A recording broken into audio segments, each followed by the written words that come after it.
The alarm blared at 7 a.m., but it wasn't the sound that jolted Hector awake. It was the warm breath on his neck and the strong arm draped over his waist. He froze, heart pounding, realizing it was Jake, his straight-as-an-arrow roommate, pressed against him in the tiny queen bed they shared out of necessity in their cramped Brooklyn apartment. Jake stirred, his eyes fluttering open, and instead of pulling away in horror, he whispered, "Hector, I think I'm in love with you." Hector's mind reeled as he bolted upright, the sheets tangling around his legs. How had this happened? Last night, after a grueling shift at the coffee shop, they'd crashed after binge-watching movies. Nothing unusual. But now, Jake's confession hung in the air like a grenade pin pulled, threatening to explode their fragile friendship. Jake sat up too, rubbing his eyes, his athletic build from years of college football making the small room feel even smaller. "Dude, hear me out," he said, his voice steady but his hands trembling slightly. "I've been fighting this for months. You're the only person who gets me, really gets me. Not like my family or my ex-girlfriends." Hector stared at him, the words sinking in like ice water. He'd been out since high school, navigating the judgmental stares in his conservative Midwest hometown before fleeing to New York for college. Jake, on the other hand, was the epitome of straight privilege. Charming, popular, with a string of cheerleader types in his past. They'd met freshman year at NYU, bonded over late-night study sessions, and shared dreams of making it big in the city. Rooming together seemed practical, especially with rent prices skyrocketing. But Hector had always kept his feelings buried deep. A crush on Jake? Sure, in the beginning, but he'd squashed it, knowing it was a one-way street to heartbreak. Now this? "Jake, you're straight," Hector finally managed, his voice cracking. "This isn't some rom-com where you wake up gay." Jake's face hardened, a mix of defiance and vulnerability. "Labels are bullshit, Hector. It's you. It's always been you." He reached out, but Hector flinched away, standing up and pacing the room. The apartment, with its peeling paint and mismatched furniture, suddenly felt suffocating. That morning set off a chain reaction. Hector skipped his classes, wandering the streets of Brooklyn, his phone buzzing with texts from Jake. "We need to talk." But talk about what? The betrayal of his own heart reopening old wounds? Or the fear that this could ruin everything? By evening, Hector returned home to find Jake cooking dinner. Pasta with marinara, their go-to comfort food. "I messed up the timing," Jake admitted as they sat across from each other at the rickety kitchen table. "But it's real. Remember that night last month when we stayed up talking about our futures? You said you'd never settle for someone who didn't see all of you. That's how I feel." Hector poked at his food, memories flooding back. Jake had always been supportive, defending Hector against homophobic slurs from frat guys, attending pride events as an ally. But love? "What about your family?" Hector asked. Jake's parents were devout Catholics from Texas, the kind who donated to anti-gay marriage campaigns. "They'd disown you." Jake shrugged, though his eyes betrayed the fear. "Maybe, but hiding who I am is killing me more." The conversation stretched into the night, raw and unfiltered. Hector felt a spark of hope, but doubt gnawed at him. Was this genuine, or just Jake's confusion after a bad breakup? The next few days blurred into a tense dance. They avoided physical contact, but stolen glances spoke volumes. Hector confided in his best friend, Mia, over coffee. "He's straight, Mia. This is a disaster waiting to happen." Mia, ever the optimist, sipped her latte. "Or it's fate. But protect your heart, Hector. Make him prove it." Jake did try. He researched LGBTQ+ resources, joined online forums anonymously. One evening, he suggested they go to a gay bar in the village. "To show you I'm serious." Hector hesitated but agreed, his pulse racing. At the bar, neon lights pulsed as they navigated the crowd. Jake seemed out of place at first, but when a guy hit on Hector, Jake's jealousy flared, subtle but there. They danced, awkwardly at first, then with a rhythm that felt natural. For a moment, the world faded, and Hector allowed himself to believe. But reality crashed back the next morning when Jake's phone rang. His mom. "Hey, Mom," he answered, his voice shifting to that polished, straight son tone. Hector overheard snippets. Yeah, still single. No guys, girls, I mean, the slip-up? Or deliberate? Hector confronted him after. You corrected yourself. Why? Jake sighed. Habit. I'm not ready to tell them yet. The words stung, a reminder of the chasm between them.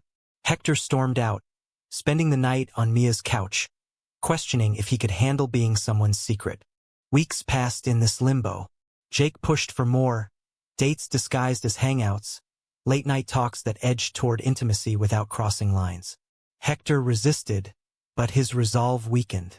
One rainy afternoon in Central Park, under a shared umbrella, Jake kissed him, soft, tentative. Hector pulled back, breathless. This changes everything. I know, Jake replied, and I'm willing to pay the price. But what price?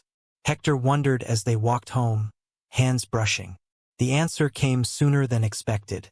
The kiss in Central Park lingered like a promise, but promises in New York often shattered under the weight of reality. Hector and Jake tiptoed into a relationship, unspoken rules governing their every move. No PDA in public, no labels with friends. It felt thrilling at first, stolen moments in their apartment where Jake's touch sent shivers down Hector's spine.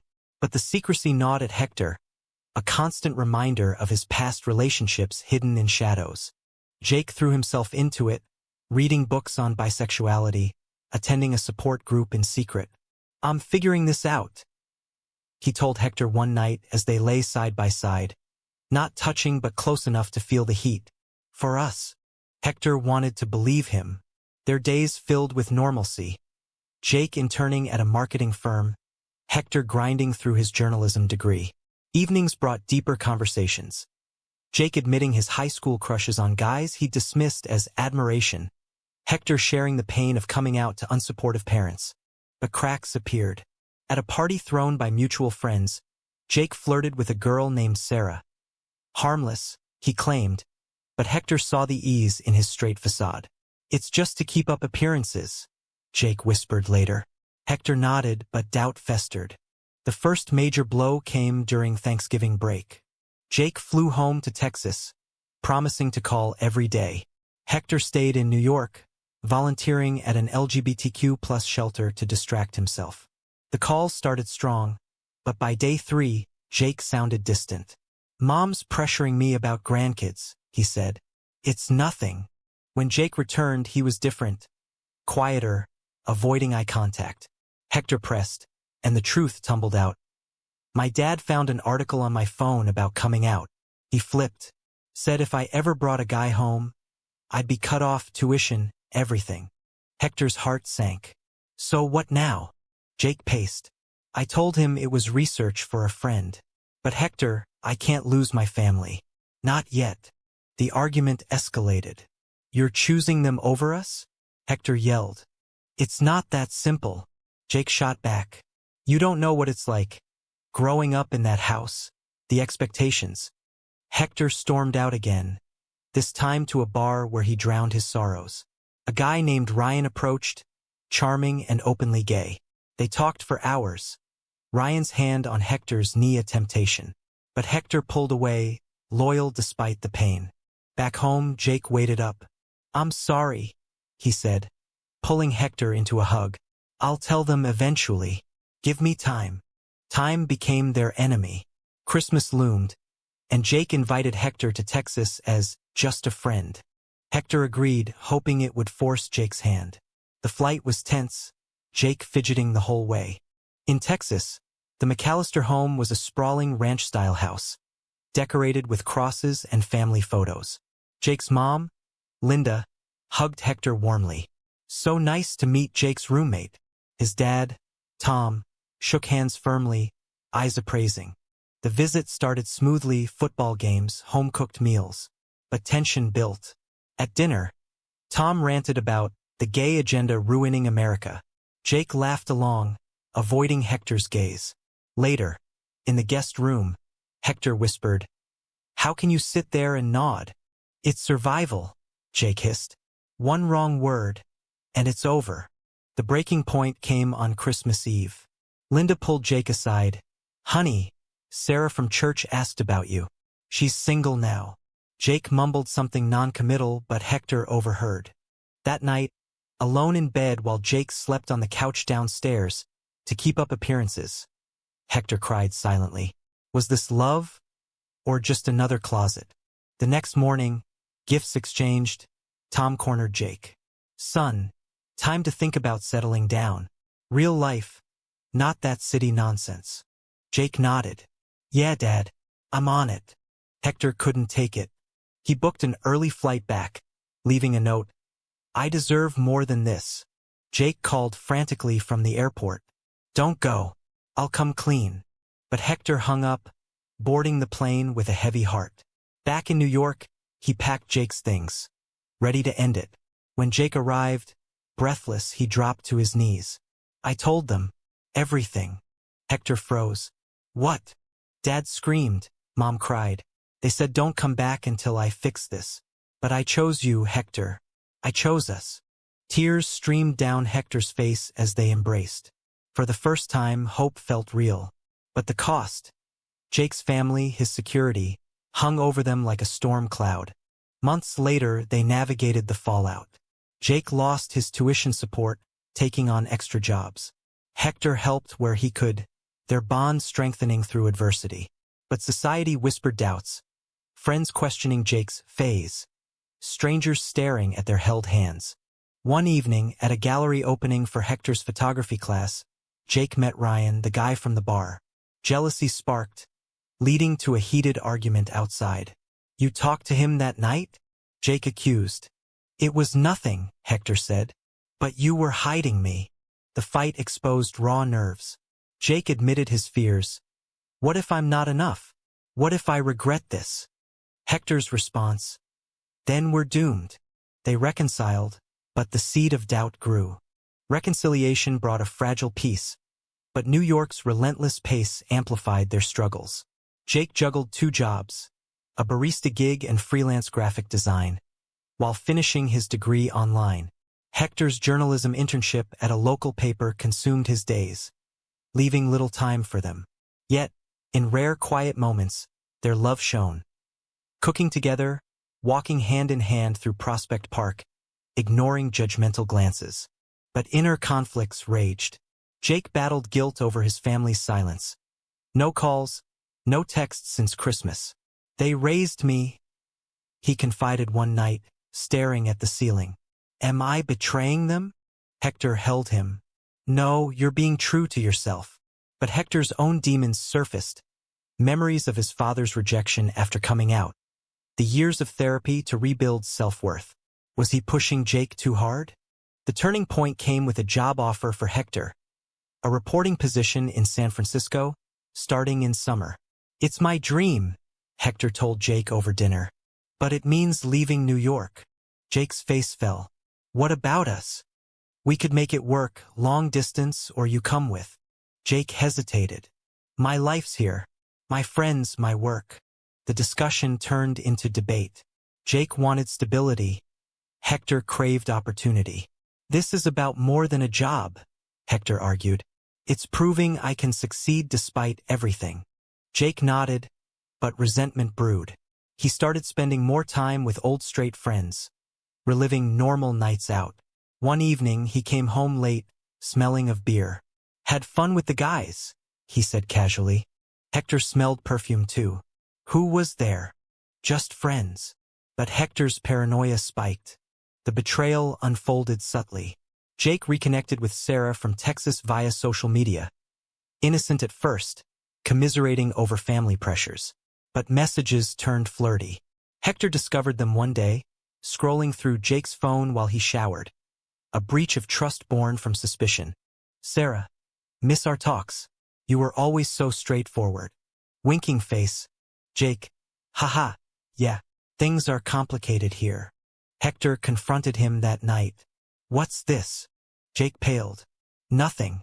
She's just a friend." "A friend who flirts? While you're with me?" The argument exploded. Jake admitted, "Sometimes I miss the simplicity. No hiding, no judgment." Hector's heart shattered. So you regret us? No, but it's hard, Hector. Every day, I pay for this choice. Hector left, crashing with Mia again. He's cheating emotionally, he told her. Mia sighed. Talk to him, but know your worth. Jake showed up the next day with flowers. I'm sorry, I ended it with Sarah. You're the one I want. Forgiveness came, but scars remained. They attended couples therapy, funded by Hector's internship stipend. The therapist, Dr. Ellis, probed deep.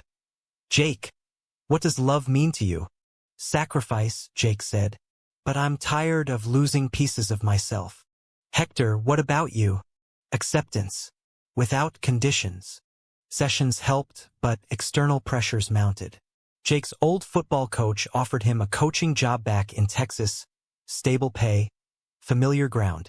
It's tempting, Jake admitted. Don't, Hector pleaded. That's running away. The decision loomed as graduation approached. Jake turned it down, choosing to stay. For us, he said. But the rejection letter from his family arrived the same week. A formal disinheritance. Jake broke down, sobbing in Hector's arms. They hate me. No, they hate what they don't understand, Hector whispered. Summer brought Hector's move to San Francisco. Jake helped pack, their goodbye at the airport tearful. I'll visit soon, Jake promised. Long distance started strong, daily calls, video dates. But gaps widened. Jake's new job at a tech startup consumed him, and old habits resurfaced. Parties with straight crowds, subtle distancing. One call, Jake confessed, I went on a date with a woman. Hector's world tilted. Why? To see if this is real. If I'm bi, or just confused. The pain was visceral. You experimented on us? I'm sorry. It confirmed. I love you. But trust eroded. Hector threw himself into work, covering stories on LGBTQ+ rights, channeling hurt into purpose. A colleague, Marcus, openly gay and ambitious, became a confidant. Their late-night talks bordered on emotional intimacy. When Jake visited San Francisco, tension crackled. Who's Marcus? Jake asked, seeing texts. A friend, Hector said, echoing Jake's earlier lie. The visit ended in a fight. We're both hypocrites, Jake yelled. Hector agreed. Maybe we need space. Space turned into a break. Weeks without contact, each grappling with loss. Jake dove into self-reflection, joining an LGBTQ+ support group openly. Hector dated casually, but nothing stuck. Reunion came unexpectedly. Jake flew to San Francisco unannounced. I can't lose you, he said at Hector's door. They talked all night, laying bare every wound. I've paid the price, family, friends, my old life, Jake said. But you're worth it. Hector nodded. Me too. Let's rebuild. Rebuilding wasn't linear. It was a maze of setbacks and small victories. Back together, Jake moved to San Francisco, landing a remote job. They rented a cozy apartment in the Castro district, surrounded by acceptance that contrasted sharply with their pasts. Mornings started with coffee and kisses, evenings with walks along the bay, hands intertwined without fear. But shadows lingered. Jake's family reached out sporadically, guilt-laden emails from his mom, silence from his dad. Each one reopened wounds. She wants to meet you, Jake said one day, showing a message. Hector's stomach nodded. Are you ready? I think so. The meeting, arranged in neutral Los Angeles, was a powder keg. Linda arrived alone, her face etched with regret. I prayed for guidance, she said over lunch. I love my son. But not who he loves? Hector challenged gently. Tears welled. I'm trying. The conversation was halting, progress minimal. Linda left with promises to talk to Tom. But Jake's hope dimmed when weeks passed without follow-up. Society's toll hit harder. At Jake's company holiday party, a coworker's offhand joke about turning gay stung. Jake laughed it off, but later confessed, it reminds me what I've lost: ease, belonging. Hector empathized. We've both sacrificed. My family still barely speaks to me. Moral dilemmas arose. Jake's old friend from Texas, Mike, visited, homophobic views intact. Dude, this phase? Mike asked privately. Jake defended, it's not a phase. It's my life. Mike left early, friendship strained. Another loss, Jake muttered. Hector faced his own choices. A story assignment on conversion therapy survivors stirred old traumas. I could have been one of them, he told Jake. Their support for each other deepened, but temptations tested. Marcus confessed feelings for Hector during a work trip. You're amazing, Marcus said. Hector pulled away. I'm with Jake. But the near miss shook him, leading to honesty. I was tempted, but chose you. Jake's response. Forgiveness, but with conditions. We need boundaries. As years ticked by, months into their San Francisco life, the high of reunion faded into routine. Jake proposed therapy again. Hector agreed. Dr. Ellis via Zoom. What's the core conflict? Fear of abandonment, they both said. Sessions unearthed more. Jake's internalized homophobia, Hector's trust issues. A crisis hit when Jake's dad suffered a heart attack. Jake flew to Texas immediately. At the hospital, Tom whispered, "Come home, son. Leave that life." Jake refused. "That life is my happiness." Tom turned away. Jake returned to San Francisco broken. He might die hating me. Hector held him through the night. You chose integrity. But the event triggered Jake's spiral.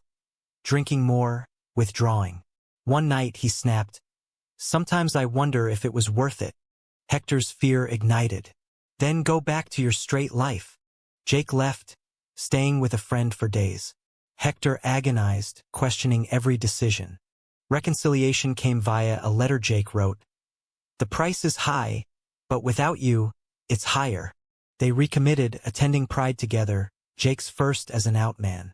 The crowd's energy healed some wounds. But betrayal loomed again. Sarah reappeared, emailing Jake about her engagement. Congrats, he replied, but old feelings stirred. Hector found the email chain innocent, but secretive. Why hide it? I didn't want to upset you. Trust fractured anew. We're cycling, Hector said. They took a break, living separately. Jake crashed with co-workers. Hector alone in the apartment. Reflection brought clarity. Jake volunteered at an LGBTQ+ youth center, mentoring kids like his younger self. Hector wrote an op-ed on societal pressures in relationships. Months later, they met for coffee. I've grown, Jake said. No more hiding. Me too, Hector replied. But can we trust each other? They decided to try slowly.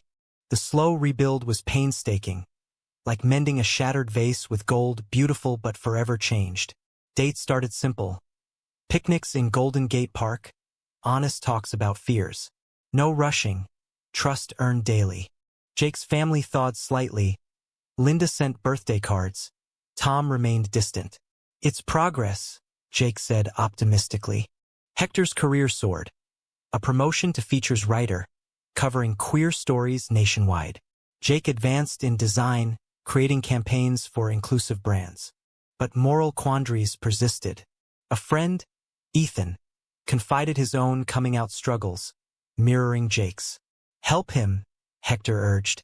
Jake did, but it reopened his wounds. Seeing his pain, it's like reliving mine. Society's gaze intensified.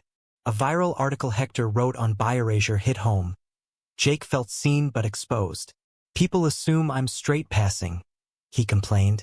One evening at a fundraiser, a donor questioned Jake. So, you're the straight one who switched teams? Jake snapped. Love isn't a team. The incident sparked debate between them. We need to fight these stereotypes, Hector said. Jake agreed, co-authoring a blog post with Hector. It gained traction, but backlash followed, hate mail, online trolls. Jake's boss even hinted at distractions. The pressure culminated in a choice. Jake offered a job back east, higher pay but conservative environment. It could secure our future, he said. Hector saw red. At what cost? Hiding again. The argument echoed past fights. I'm not hiding. I'm providing. But Hector knew it was regression. Choose security or authenticity. Jake chose authenticity, turning down the offer. You're my future. Relief washed over them, but damage lingered. Hector's own temptation arose. A speaking gig in Europe, solo. Go, Jake encouraged, but insecurity gnawed. While away, Hector met an ex-flame, temptation flickering. He resisted, calling Jake, "I miss you." Return brought deeper commitment. They discussed marriage, legal in California, symbolic victory. But family opposition reared. Linda called, "Don't do this. It's a sin." Jake hung up, resolute. "Our love isn't sin." The wedding planning was intimate. Friends only, no family. Vows exchanged in a small ceremony. Rings symbolizing hard-won love. Honeymoon in Hawaii brought bliss, but reality intruded. Back home, Jake's dad passed away suddenly. No reconciliation. At the funeral, Tom had left a note. "Forgive me, son." Jake grieved deeply, questioning choices. "Did I push too hard?" Hector comforted. "You lived truthfully." Grief bonded them, but also strained. Jake withdrew into work, Hector into writing. A betrayal from outside hit. Mia, their friend, gossiped about their drama to mutuals. Trust circles shrank. They confronted her. Why? Jealousy, she admitted. Friendship ended. Losses accumulated, but growth too. Jake started therapy solo, addressing guilt. Hector joined a support group for partners of late bloomers. Years wait timeline. 2 years into their relationship now, brought stability. They adopted a dog, symbol of family. But a final test. Jake reconnected with Sarah, now divorced. "She needs advice," he said. Hector trusted but monitored. When Sarah visited, boundaries held. Success. Hector's book on queer resilience published, dedicating to Jake.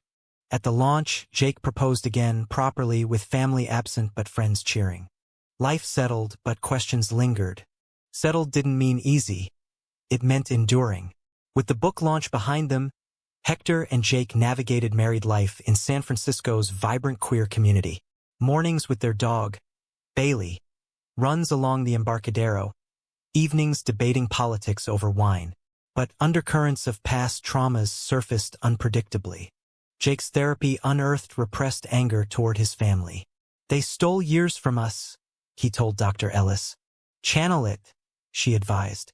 He did, volunteering more at the youth center, becoming a mentor figure. One kid, Tyler, reminded him of himself. Confused, scared. "You can choose happiness," Jake told him. Hector's book tour took him across the U.S., sharing stories of resilience. Audiences asked, "How do you forgive betrayal?" "By understanding the cost," Hector replied. But forgiveness tested when Linda showed up unannounced. "I want to know my son again," she said tearfully. Jake hesitated. "Dad's gone." What changed? Time. Regret. The reunion was tentative dinners, awkward hugs. Linda met Hector, politeness masking discomfort. "You're good for him," she conceded. Progress, but slow. Tom's absence haunted. Society's evolution helped. More acceptance, but pockets of hate remained. A protest against anti-LGBTQ+ bills brought them together, marching hand in hand. Personal growth peaked when Jake confronted his bisexuality publicly in an interview for Hector's follow-up article. "I paid dearly, family ties, old friends. But authenticity is priceless." Backlash ensued. Estranged relatives resurfacing with judgment. But support outweighed, letters from strangers inspired by their story. A major conflict arose with a career opportunity for Jake, leading a diversity campaign in New York. "It means moving back," he said. Hector paused. "Where it all started." Debate ensued. "We've built a life here," Hector argued. "But growth means change," Jake countered. They compromised. A trial period. Packing stirred memories, the Brooklyn apartment, that fateful morning. In New York, old wounds reopened. Running into ex-friends who shunned Jake. "Traitor," one muttered. Hector supported. "Their loss." But temptation struck Hector, an old crush, now single, at a networking event. Flirting ensued, stopped short. I almost crossed a line, Hector confessed. Jake's hurt was palpable. After everything?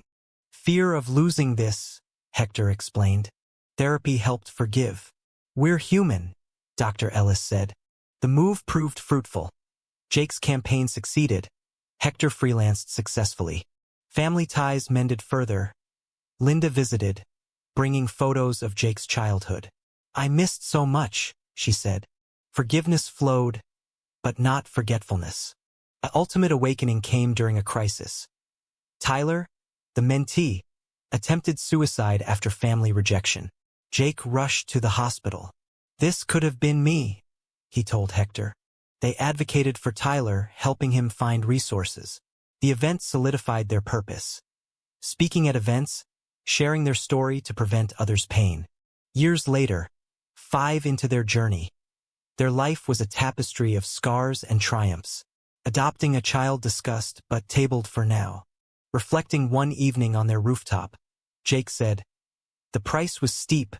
Betrayals, losses, inner wars. But look what we gained." Hector nodded. "Love that withstands." Yet, doubts whispered, was it all worth it? In the end, as they watched the city lights, the question hung. Did Jake's choice to embrace his truth, despite the devastation to his family and old life, ultimately prove right or wrong?